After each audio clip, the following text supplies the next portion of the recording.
Good afternoon, good evening, and good morning to those of you joining us from around the world. This is Tipping Point. I am your host, Andrew Potkowitz. We gather here weekly on Thursday afternoons, East Coast US time, to chat with industry leaders, thought leaders, and really try and pick their brain and see what we can learn to help improve our professional, personal lives and how we can do better at what we do, both personally and professionally. So I am delighted today to welcome Raj Parameswaran. I got it that time, right? You got it, almost. From who is the Chief Growth Officer at Fulcrum Digital. So for folks joining in, we are live out across LinkedIn, Facebook, and YouTube. Please feel free to engage, ask questions, just drop a comment in the comment section, and we'll see it on our end, and we'll get to it as we can organically during the conversation. But welcome, Raj. Thank you. Thanks for having me on the show.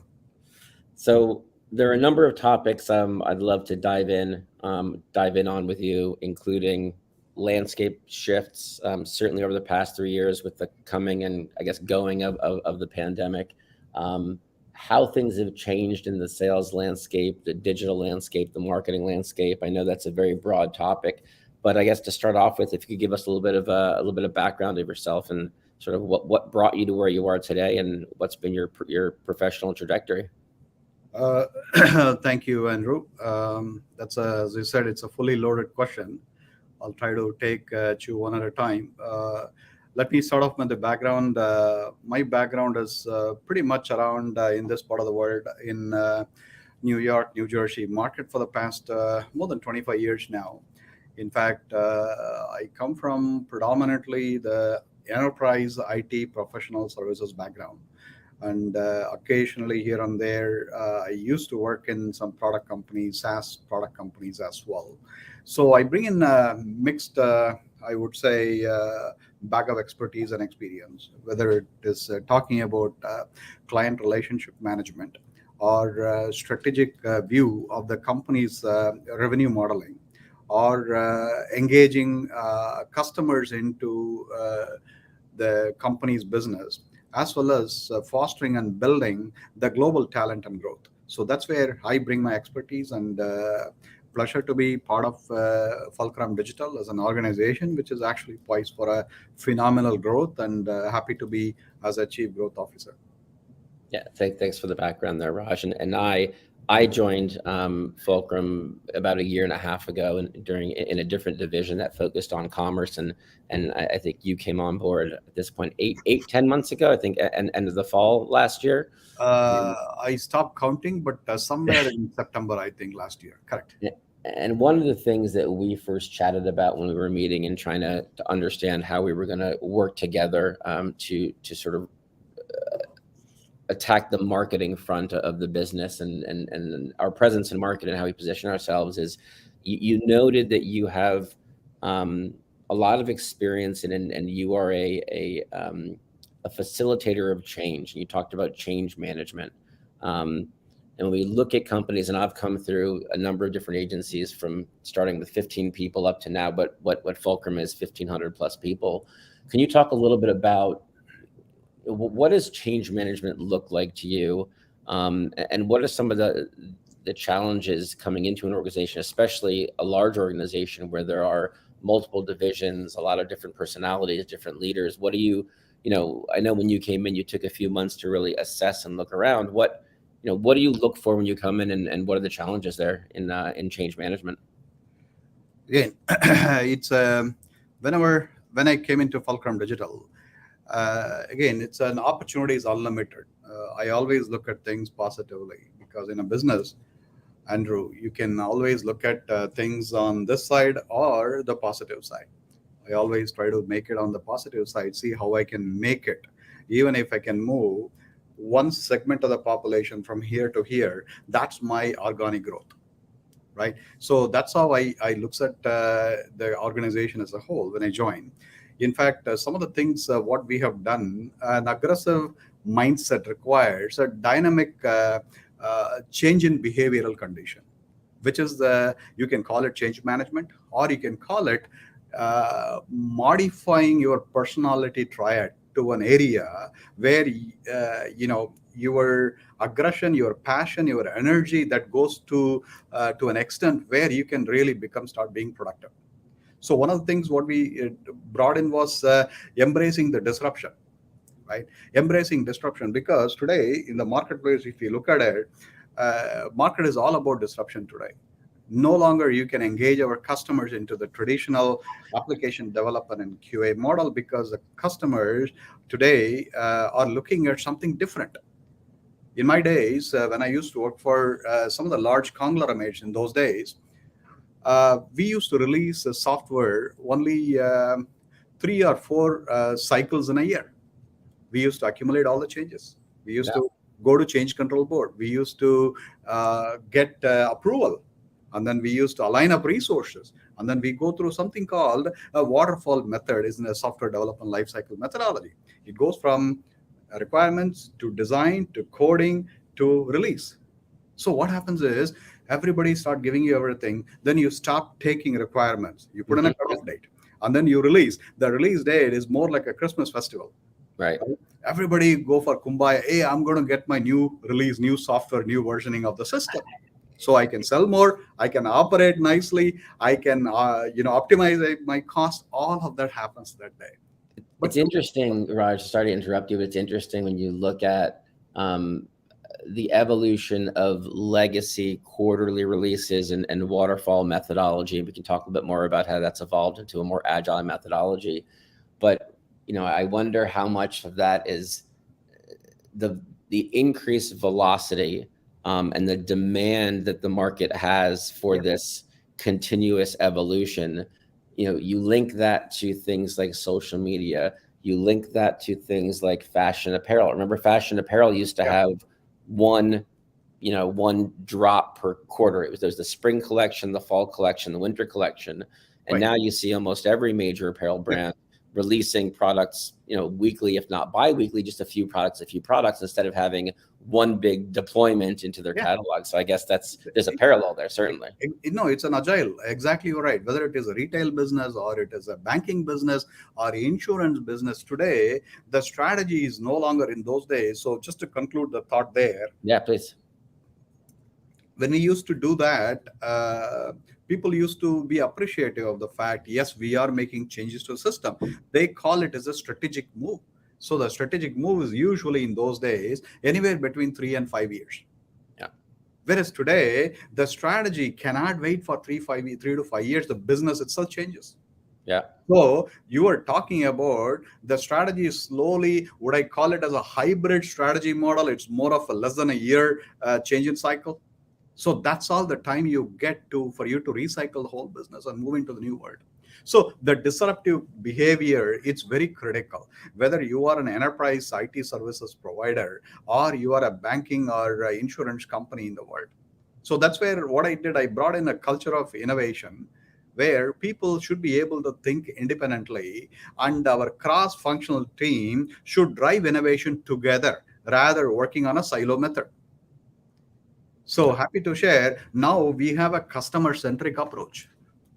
As you can notice, Andrew, what we are doing currently, we are able to collect and analyze the data centrally, and we are able to define market strategies. What is the go-to-market strategy we want? As an employee, I have an ability to analyze my KPI. This is my KPI, and these are the things that's going to make me successful. So let me demand this. Instead of getting it from somewhere, now you are able to demand, hey, I want to attend this event. I want to go to this place, right? That's a kind of an energy. This is what do you call? I would also call this is an intrinsic energy. All you have to do is in an organization, Andrew, you just have to trigger it. That's all. You don't have to be in the middle. Now I'm a bystander enjoying the show. So what I'm hearing you say is if you're able to come into an organization, assess what the roadblocks are, what the obstacles are to efficiency, whether it's siloed initiatives, siloed data, segmented teams, and sort of help break down those walls and unlock that potential that people do have, because these organizations, irrespective of whether or not they're being efficient, it's more often than not a symptom of a of a procedural problem versus a personnel issue, right? This is, the people are there, they're hardworking, but the question is it there the right process, and is there the right culture being fostered within that organization for collective growth and ambition? Absolutely, Andrew. The Just human energy. identifying what that is. Absolutely. The human energy is something outstanding, actually. Everyone is born with the millions and millions of neurons. But if you notice that, on an average, according to the statistics, hardly around 3 or 4% of the neurons you're using to lead your life. Yeah, and some of us might have lost some neurons and maybe operating at a lower rate, but that's neither here nor there. Imagine if we can trigger a fractional percentage of that across the globe with a 6.5 billion population. Just imagine the growth, what we can anticipate. Yeah, you mentioned a bit earlier. You said that merchants, clients, customers, however we call them, are no longer satisfied with simply design and dev. I think we can all accept that design and dev, while it was the market leading service back in the early 2000s and even into the 2010s, because people needed that level of, we don't have digital, we need digital, something's better than nothing, we need to join the herd of digital transformation. But now that's not enough, right? Every agency has design and dev talent now, and you sort of alluded to, that's not enough. It's not enough to say we've got good designers, we've got good developers. So what is, especially in the enterprise space, which is definitely a different animal, we're talking about longer term engagements, longer runway for ROI, as much as people want short term ROI. So what are the challenges you're seeing out there that these large global enterprise organizations are looking to solve, and how can services companies and platform companies come in and fulfill that need? Definitely. It's a very good question, actually. See, the market is evolving right now, Andrew. 6-7 years ago, we used to define strategies like something called MPC, more products per customer. And then there is another strategy called MCP, more customers per product, which means back in 2008-9, when the market was a little bit going through the down sine curve, people were looking at, hey, I don't want to invest any more capital budget into application or defining new products. I already have enough products. So how do I do more? And I do have a customer base. But one customer is not aligned to multiple products. They're aligned to only one-to-one. So how do I make them one-to-many?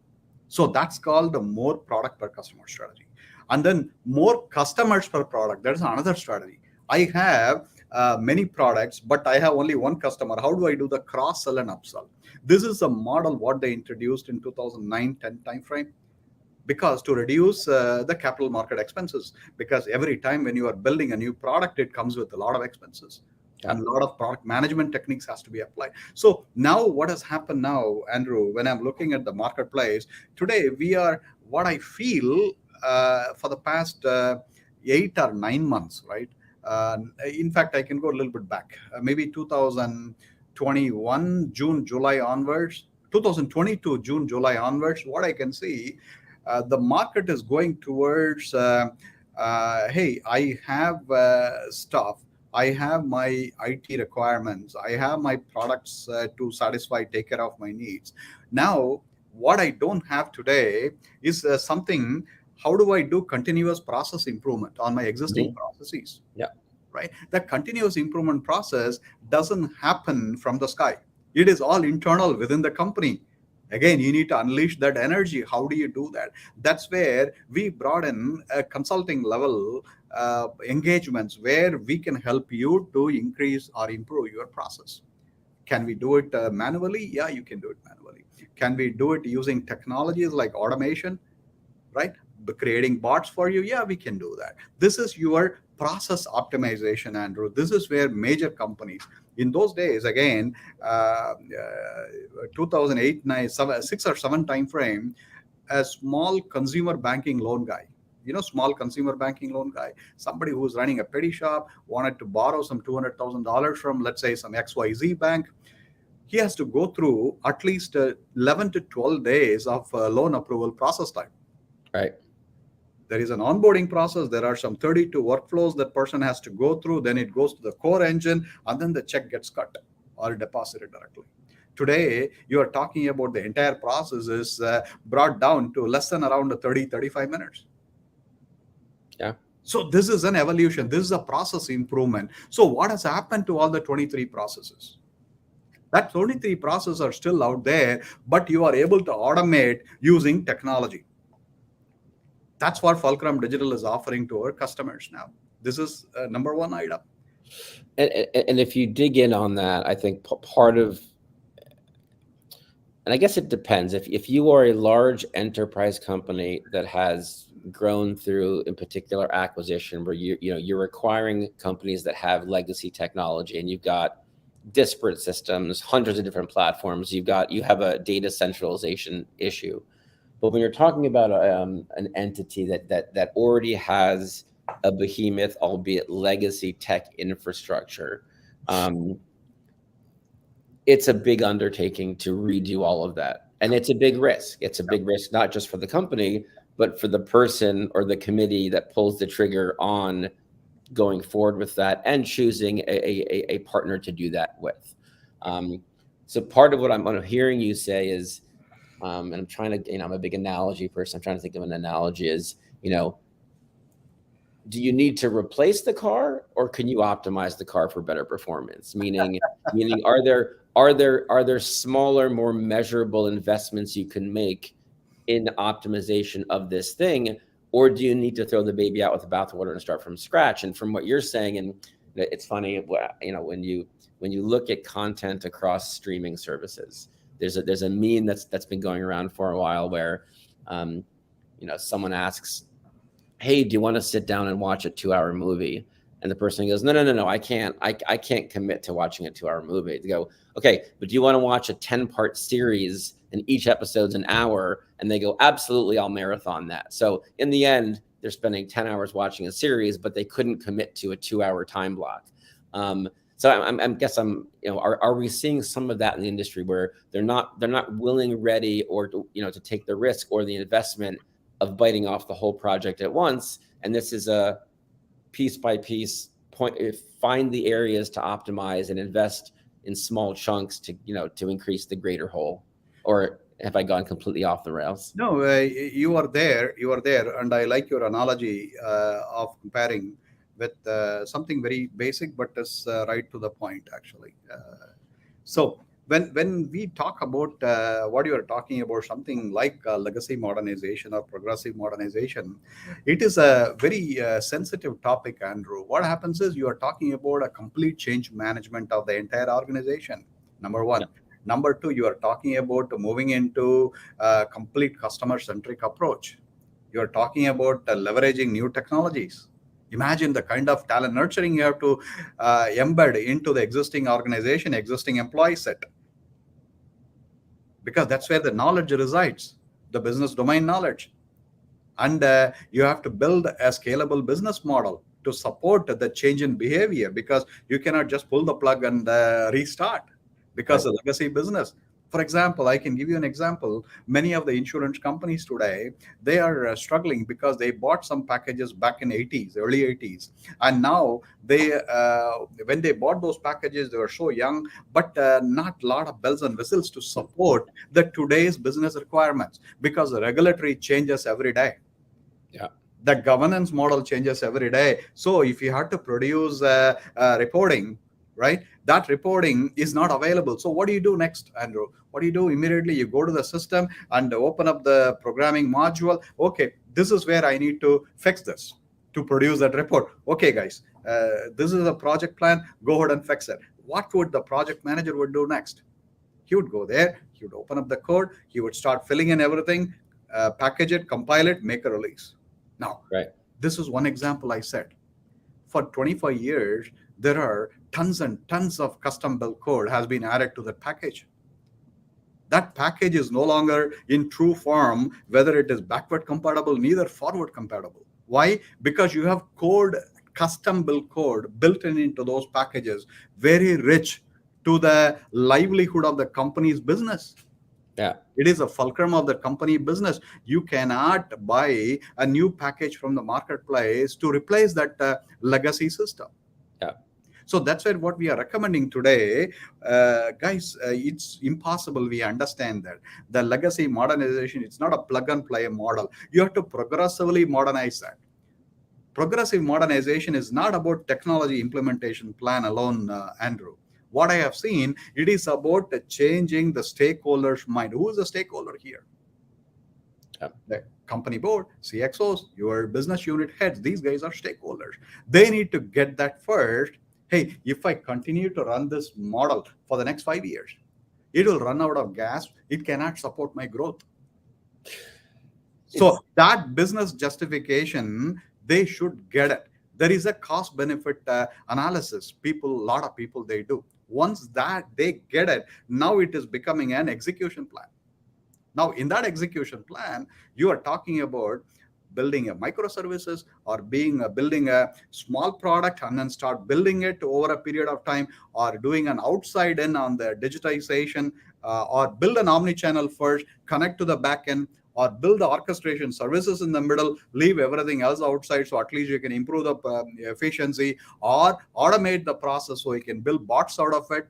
A lot of that. But what many companies misses today, Andrew, what they missing is today, whatever the decision made at the stakeholder level, that change management is not getting percolated to the next level of the management and the employees. Right away, people start looking at, oh my God, this is something new coming up. First point is there do I need to feel vulnerable at this time? yeah. Think about the people side. That's where the absolute what do you call focusing on your what is important for you right now as a company, your people. You have to make them comfortable, and particularly talent nurturing become a crucial element whenever you're doing legacy modernization. And of course, you cannot transform the entire company into the newer technology. You need to get somebody from outside to help you to lead that way. That's where Fulcrum Digital comes in the action. Hey guys, we have done this in many, many places. Yes, we can complement the skills what do you have already, and we will come and show the mantle. And we will also help you on the talent acquisition and development. So all of this framework has to be fixed in before you start the journey, Andrew. I know my answer is a lengthy answer, No, uh, but it it's is my practical experience, what I have seen in the marketplace. I think it's valid, and I think that, part of that, as you noted, is starts with the change management, the mindset, the philosophy of the company, the leadership, the stakeholders, the shareholders. Then comes the, well, how do you break this down into consumable chunks that are reasonable, that you can budget for, right? Now, so if half of this, let's say, and not literally, but half of this is the internal workings of the company, and how do you streamline and optimize the tech they've got and modernize it.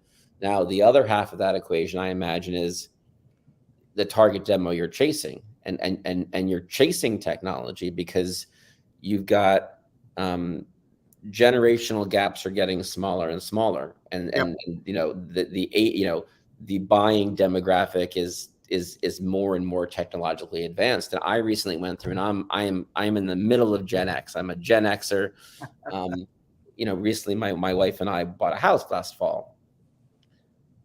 It's a grueling process, not just emotionally going through getting a mortgage and looking for a house, but just the number of phone calls and emails and points of contact. It was somewhat streamlined with a digital checklist and some links going out. But I look at my brother, who's a different generation. He's 8 years younger, and just by virtue of technological advancement, he doesn't do that, right? He's going to want everything online and minimal personal interaction to get those things done, right? So if we're already talking about companies that have legacy tech and legacy processes, and they're looking to go through digital transformation and also appeal to a more tech savvy audience, then that's a pretty big piece of the puzzle too now. Correct. Absolutely. It is pretty interesting. What I'm so encouraged to see now, many customers, folks who are now the leadership is coming up, with the millennials are coming up to the leadership now. Yeah, It is pretty encouraging, and their decision-making process and power is very unleashed, and it's I would say it's a self-contained action. The way the millennials are making calls when they come to the helm of affairs, definitely what I'm looking at right now, the whole model is changing now. Gone are those days waiting for 4 months for a release. Gone are those days where you look for waterfall, right? Today, change is very, very quick. Change happens on a daily basis, particularly the newer technologies, such as, for example, the agile and lean methodologies that gives you absolute impeccable results, even if you don't know the scope. We can go ahead and get started. And yeah, let's evolve, let's involve, and let's reinvigorate, and then innovate every day. And then we will keep changing, right? That's a kind of a model what I am seeing today, which is actually absolutely great because you are able to leverage a lot of the digital technologies today. In those days, you don't have many of the digital technologies. Today, what I'm looking at right now, the marketplace is buzzing with analytics, for example. Yeah. Yeah, again, I'm just doing a benchmarking here. If a company wants to do an intraday decision making process, right, they have to wait for until midnight, until the tape gets run, or until the data warehouse gets transaction data. Today you are talking about I would say less than 10-second gap. You can get denormalized data from your transaction engine. That's so powerful today technologies are. So imagine your decision making capability just in one location in New Jersey today, Newport, for example. If I punch the button, I should be able to see my P&L, who's doing best in sales across the world, and how much is the sales performance compensation dashboard, who's doing great. I can look at it on a minute by minute basis, Andrew. Today the change is constant, and absolutely, I'm glad to see it is being embraced by all the executives, which is a very healthy sign. And when you talk about, legacy waterfall, fixed scope, fixed bid, defined projects that take months to scope out, and then months, 8, 9, 10, 12 months to build. When you talk about the pace at which the market is evolving and consumer needs and tastes are changing, if you look back to how things were architected and built back in 2008, as we first referenced, to now, now a project as conceived on day zero and what the client's target demo needs on day zero may be very different than what they are on day 180. Like within a span of several months, that might change. Yep. The idea of needing to be agile, needing to do work in sprints where, if the requirements change on the fly, you're not handcuffed into some, drawn out, overly architected description of what the end product is. Because you know what? That often changes along the way. So I think, everyone needs to have that flexibility, which, some companies, find it difficult to wrap their heads around those sort of flexible working methods or working. Definitely, Andrew. In fact, the good news is we are past that stage now. We are actually in a model where you can pretty much do anything, any place, anywhere now, right? You mentioned early on in our conversation when we started the discussion, we used to wait for some of the offers and everything, the retail chains and all. Today, there is nothing called Thanksgiving sale or July 4th sale or anything. Every day it is a sale in Amazon. Yeah, that's true. Right, so you don't have to wait for those days. In fact, I did that actually even 3-4 years ago on a Thanksgiving day at around 5 p.m. the previous day. So I go to the Best Buy and then stand in the queue outside to pick up the laptop because they were selling it for $50, until I realized the same laptop is actually sold in Amazon for the same price for so many months. So do a quick reset. Sorry? As I said, just do a quick reset. We are here with Raj from Fulcrum Digital, the Chief Growth Officer. This is Tipping Point. We are live out globally across LinkedIn, Facebook, and YouTube. If you have any questions, comments, or otherwise, we've gotten a 2 thumbs up from Vibehov, so thank you for that. It's funny you mentioned that, and I didn't mean to cut you off there. I just wanted to sort of level set for the folks in the audience. But the other day, we were looking for we wanted to get a down comforter, or that we needed a new comforter for the bed. And we decided we were going to stop by the department store on a Saturday afternoon in a department store. And granted, I don't live in New York anymore. I'm in Charleston, but still, this is a real city. I remember growing up, like as a kid, when your parents would bring you to the department store, it was an absolute zoo. I mean, chaos, kids, noise, whatever. It was a ghost town. It was an absolute ghost town in this massive, big name department store. And I had these flashbacks to my childhood, and like, I don't know how they stay in business because, as you said, ease of access, ease of use. You can do anything from anywhere. You don't need to go to location, it needs to come to you, which brings me to my next point, or next topic I want to discuss with you, which is, you're talking about how, folks in our space, in the services space, in the sales space, how you need to be a disruptor. And it's sort of a little bit ironic because I feel like the disruption is going back to our roots, which is the personal interactions, right? I think we've all become so geographically distributed in what we do, especially in the tech space.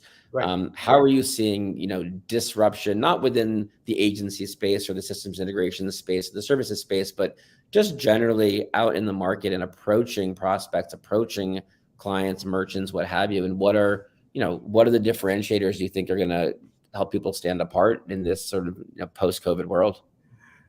Definitely. See, I have done business in more than 42 countries now, Andrew. So in my experience, what I'm looking at right now, the disruption in the marketplace is something which I haven't seen in quite some time. It's so huge right now.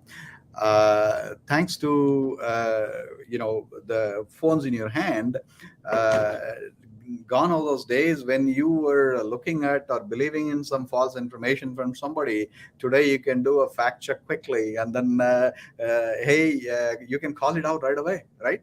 So that's a power what you have today. This power is everywhere in the globe right now. And in fact, I'm so glad to see now the whole market is becoming dynamic. When the market becomes dynamic, when the disruption is a constant thing, right? What you and I should do, we should embrace the change as by looking at it as an opportunity rather a threat. If you look at it as a threat, Andrew, my humble submission would be, you will be perished sooner than later.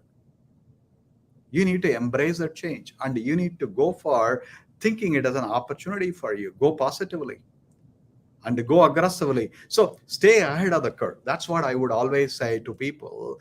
You need to look at the industry trends, right? Technology trends, advancements, and the emerging market space. Who are the emerging market space today? That's your market. If you keep thinking legacy market is a market for you to sell your product and services, you need to you are still in the process of embracing the change. That's what I would say. Okay. Correct. So Nina, in summary, you have to be open to new ideas, and also never ever sit down and forget to challenge the status quo. If somebody is giving a status quo, get up and speak up. This is your time. We do have some comments from the crowd, so I'm going to share. This came from Vipod, who's on YouTube, who is commending you. So Raj, this is a pat on the back for you, saying you are exceptionally good at translating our strategic vision into actionable plans. Thank you, Ibo. And I would agree with that. And I think that's an interesting topic to dig in on a little bit, because good ideas can come from anywhere, right? And it's very easy. All of us, humankind, we are critical. We are critical. We look at things that we disagree with, and we find things to pick apart. And I used to have this manager when I worked at the Home Depot for a while, which he'd always say, "Don't come to me with problems. Come to me with solutions." Yep. I don't want to hear a problem unless you have a way to solve it. And it's easy for a lot of people in any company when there's change happening, to sit in the background in what we call the peanut gallery, just poking out the problems or highlighting the problems. But I think when you look at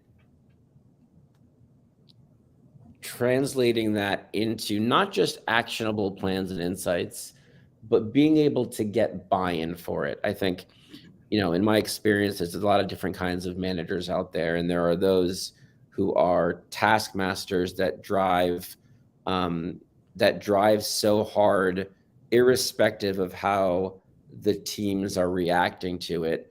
And they get some short-term ROI, but you also get high churn because people burn out. And then you've got on the other end of the spectrum, the manager who wants to be everyone's best friend, who doesn't get results because, they're not pushing hard enough. So I guess I'd ask you, how do you find that balance of this is where I see, whether it's when you came into Fulcrum, whether it's any other entity you came into and worked through change management, and identifying when, where, and how to push and how to make sure, and how important is it to have the team buy into it before you're rolling it out? I guess that was a loaded question and a long one, but I guess just Yeah. your philosophy No, on it's a management loaded and question, change. all right, Andrew. But I think that's a question.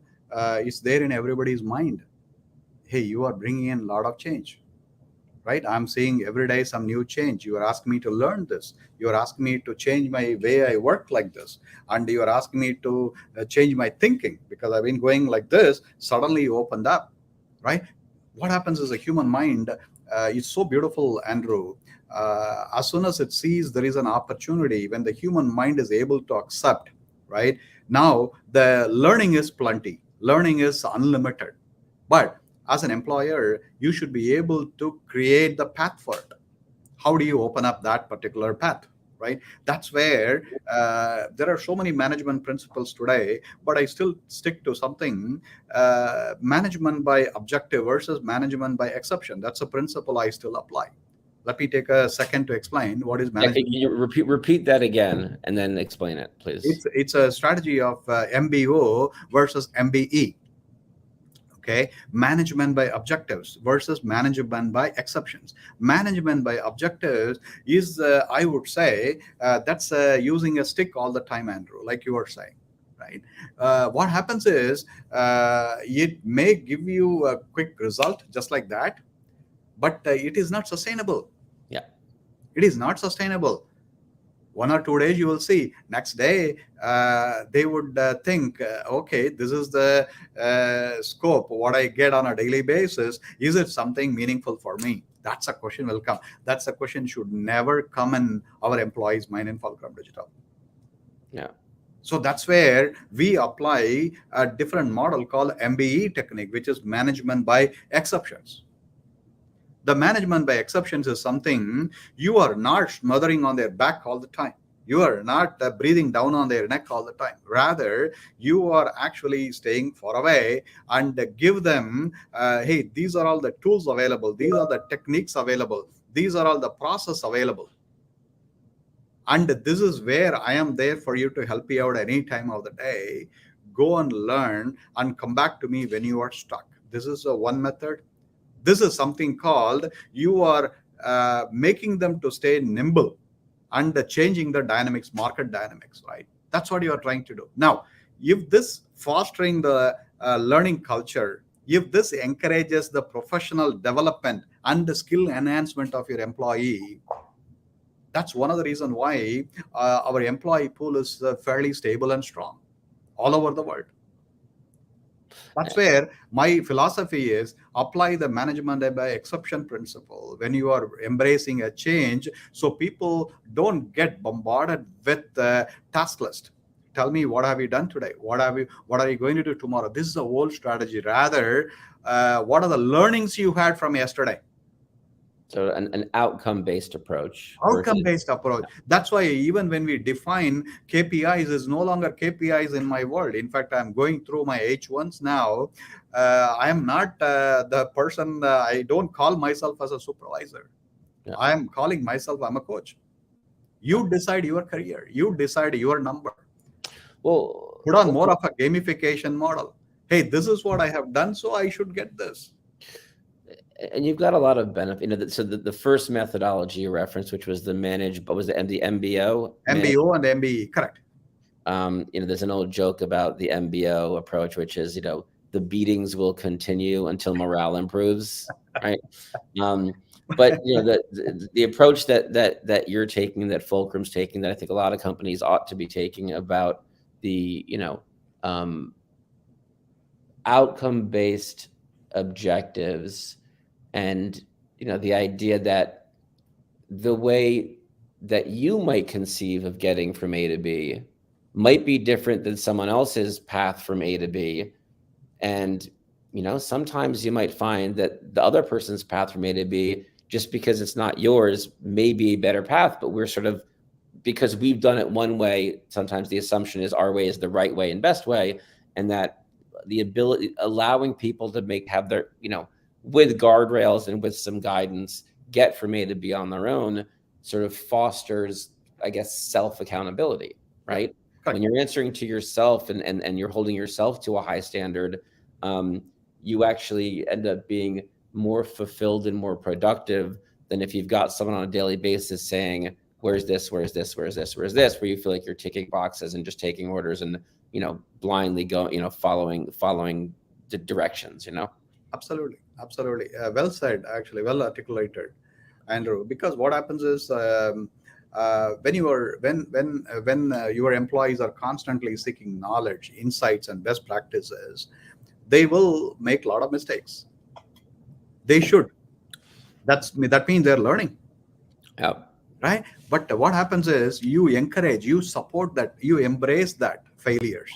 That's why in many times to our employees, I keep saying, fail fast. Right. That is one very important change, actually. So if you can have a monitoring the key performance basis on a exception basis, my belief is, I think your strategies will be well aligned, so that the way you are looking at the organization automatically rally behind you, Andrew. Yeah. That's what happens always. It's not a miracle. It is not a mystery. It is a well thought out execution process. And Fulcrum Digital is so successful in implementing it.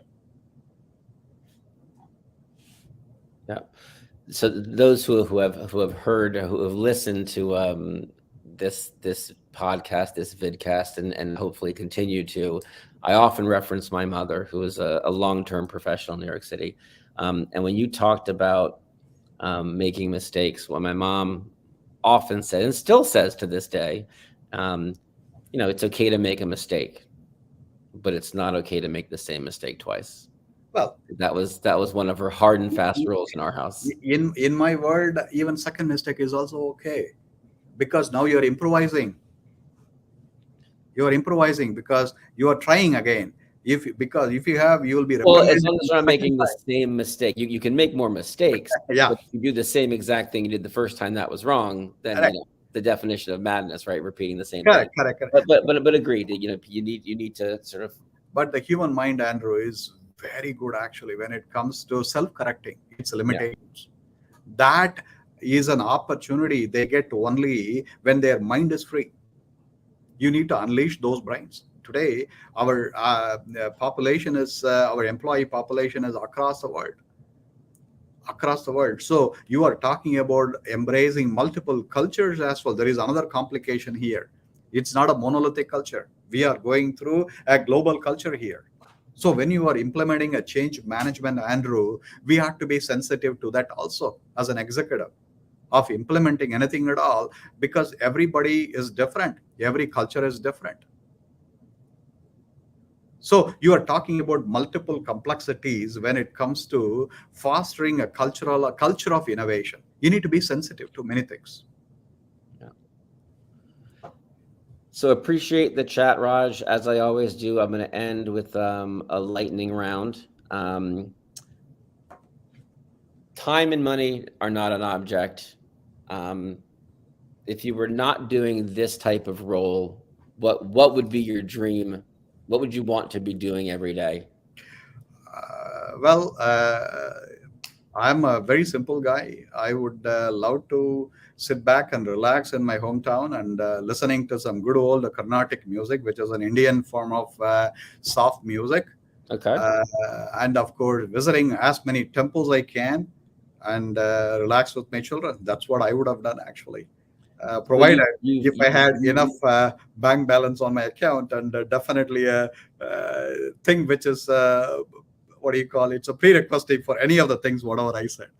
I think you have inadvertently robbed me of two other questions, which was one was going to be if you were stuck on a desert island, what music would you bring with you? But I think you answered that in your first question. And then my other question, because I always do three lightning round questions, was going to be, desert. This was a lot of desert island stuff today. Desert island, one meal you could have every day forever. What is that? Oh, well, as I said, I'm a very simple person. There is an Indian food called, we call it as a khichdi, which is the boiled lentil mixed with rice that gives me carbohydrate and protein. I think I can easily live with it forever, actually, not just for a few days. Okay. Excellent. Well, Raj, appreciate you joining us today for Tipping Point. Appreciate the folks in the audience.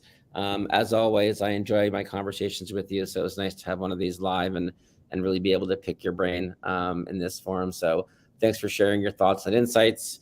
Again, we're wrapping up Tipping Point here. I am Andrew Pockowitz, your host, and we will see you same time next week, next Thursday, 4 p.m. East Coast time, 1 p.m. West Coast time, and globally. So thanks very much, Raj. Thank you so much, Andrew. Pleasure talking to you again.